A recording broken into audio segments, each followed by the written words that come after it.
ವಡಗೇರಿ ತಾಲೂಕು ಗೋನಾಲ್ ಗ್ರಾಮದಲ್ಲಿ ಬಳಕೆಯಾಗದ ಕಸ ವಿಲೇವಾರಿ ವಾಹನ ನಿಂತಲ್ಲಿ ನಿಂತ ವಾಹನ. ಕಸವನ್ನು ವೈಜ್ಞಾನಿಕವಾಗಿ ವಿಲೇವಾರಿ ಮಾಡುವ ಉದ್ದೇಶದಿಂದ ಸರ್ಕಾರ ಸ್ವಚ್ಛ ಭಾರತ್ ಯೋಜನೆ ಅಡಿ ಪ್ರತಿ ಮನೆಗಳಿಗೆ ಒಣ ಹಸಿ ಕಸ ಹಾಕಲು ಹಾಗೂ ಅದನ್ನು ತೆಗೆದುಕೊಂಡು ಹೋಗಲು ವಾಹನ ವ್ಯವಸ್ಥೆ ಕಲ್ಪಿಸಿದೆ.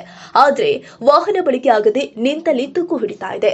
ಗೋನಾಲ್ ಗ್ರಾಮ ಪಂಚಾಯಿತಿ ವ್ಯಾಪ್ತಿಯ ಸೇರಿ ಸುಮಾರು 8 ಹಳ್ಳಿಗಳಿಗೆ ಅಗ್ನಿಯಳ್, ಜೋಳದಡಗಿ, ಗೊಂಡ್ಲೂರು, ಸೂಗೂರು, ಕೊಂಗಡ್ಡಿ, ಶಿವಾನೂರು ಕುಟುಂಬಗಳಿಗೆ ಹಸಿ ಹಾಗೂ ಒಣ ಕಸ ಹಾಕಲು 2 ಬೇರೆ ಬೇರೆ ಬಕೆಟ್ ಕೊಡಲಾಗಿದೆ. ಆದರೆ ಜನ ಮಾತ್ರ ಬಕೆಟ್ಗಳಲ್ಲಿ ಕಸ ಹಾಕುವುದನ್ನ ಬಿಟ್ಟು ಅವುಗಳನ್ನ ಬೇರೆ ಕೆಲಸಗಳಿಗೆ ಉಪಯೋಗಿಸಿಕೊಳ್ತಾ ಇದ್ದಾರೆ. ಸಾರ್ವಜನಿಕರು ಕಸವನ್ನ ಬೇರ್ಪಡಿಸ್ತಾ ಇಲ್ಲ ಹಾಗೂ ಗ್ರಾಮ ಪಂಚಾಯತ್ನಿಂದ ನೀಡಿದ ಬಕೆಟ್ಗಳಲ್ಲಿ ಕಸ ಹಾಕ್ತಾ ಇಲ್ಲ ಎಂಬ ಮಾಹಿತಿ ಅಧಿಕಾರಿಗಳಿಗೆ ಇದ್ರೂ ಕೂಡ ಹಸಿ ಹಾಗೂ ಒಣ ಕಸ ಬೇರೆ ಬೇರೆ ಹಾಕುವಂತೆ ಜನರಲ್ಲಿ ಜಾಗೃತಿ ಮೂಡಿಸ್ತಾ ಇಲ್ಲ. ಇದರಿಂದ ಗ್ರಾಮಸ್ಥರು ಚರಂಡಿ ಹಾಗೂ ಖಾಲಿ ಜಾಗದಲ್ಲಿ ಕಸ ಎಸೆಯುತ್ತಿದ್ದಾರೆ. ಗ್ರಾಮಸ್ಥರಿಂದ ಸಂಗ್ರಹಿಸಿದ ಕಸ ಹಾಕಲು ಸಮೀಪದಲ್ಲಿ ಘನತ್ಯಾಜ್ಯ ವಿಲೇವಾರಿ ಘಟಕ ಸ್ಥಾಪಿಸಲಾಗಿದೆ. ಆದರೆ ಘಟಕಕ್ಕೆ ಇಲ್ಲಿಯ ತನಕ ಉದ್ಘಾಟನಾ ಭಾಗ್ಯ ಕೂಡ ಬಂದಿಲ್ಲ.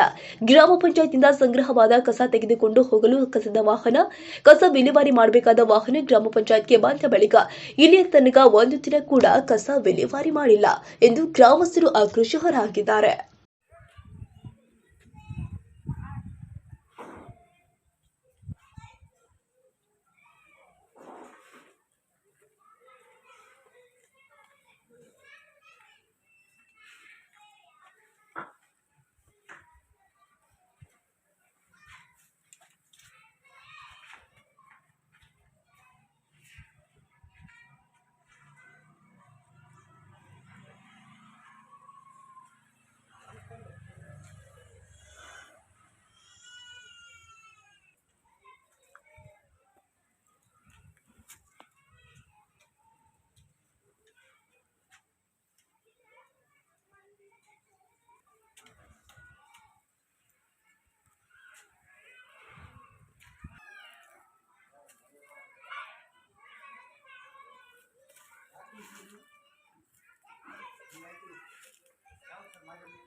ಆನ್ ಮಾ